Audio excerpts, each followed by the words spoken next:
Hello बच्चों, चलिए प्रश्न देखते हैं। विभिन्न विशिष्ट वन्य जातियों संरक्षण के लिए अनेक प्राकृतिक संरक्षित क्षेत्र बनाए गए, निम्न में से सुमेलित जोड़ा छाटिए।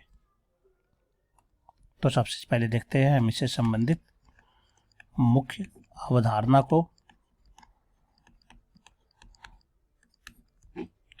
तो यहाँ पर जो सबसे पहले दिया गया है हमारे पास यह है कि विशिष्ट वन्य जाति संरक्षण के लिए बहुत सारे प्राकृतिक संरक्षित क्षेत्र बनाए गए हैं। प्राकृतिक संरक्षित क्षेत्र बनाए गए हैं, जिसको हम लोग कह सकते हैं स्वस्थानीय संरक्षण। यहाँ पर जीवों को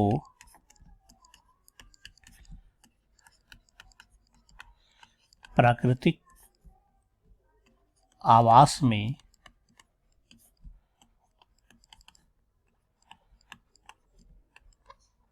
संरक्षित किया जाता है। उनका संरक्षण, पोषण, प्रजनन, यह सब पर ध्यान दिया जाता है। तो हर एक प्राकृतिक संरक्षण स्थल जो होता है यह किसी विशिष्ट जीवों के लिए जाना जाता है। ये जो प्राकृतिक संरक्षित क्षेत्र विशिष्ट जीवों के लिए होता है। हर प्राकृतिक संरक्षित क्षेत्र का एक विशिष्ट जीव होता है। तो इन्हीं में से विकल्प में जो दिया गया हमें चुनना है तो सही इसमें से कौन। जिसे ए में दिया गया गिर जंगल चीता।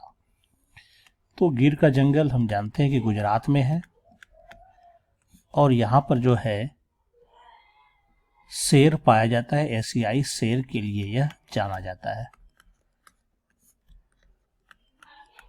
तो इसका मतलब यह विकल्प हमारा क्या है, गलत है, सुमेलित यह नहीं है।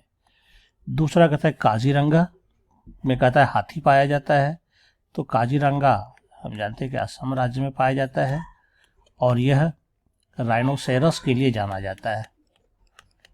एक सींग वाला जो गैंडा होता है उसके लिए ये जाना जाता है। इसका मतलब यहाँ भी ये गलत दिया गया है। तीसरा कहता है कच्छ का रण जंगली गधा। ये बिल्कुल हमारा सही है। यह गुजरात में पाया जाता है और यह जंगली गधा के लिए जाना जाता है। तो यह विकल्प हमारा सही सुमेलित है। डी में कहता है मानस वन्य जीव सेंचुरी कस्तूरी मृग। तो यह असम में है और यह कस्तूरी मृग के लिए ही जाना जाता है। कस्तूरी मृग के लिए यह नहीं जाना जाता, यह जाना जाता है चीता के लिए। इसका मतलब यह विकल्प हमारा यहाँ पर गलत है। तो हमारा जो यहाँ पर सही विकल्प हो जाएगा इस चारों में से, तो सी नंबर होगा कच्छ का रण, जो कि जंगली गधा के लिए जाना जाता है। आशा करता हूँ आप समझ गए होंगे। धन्यवाद।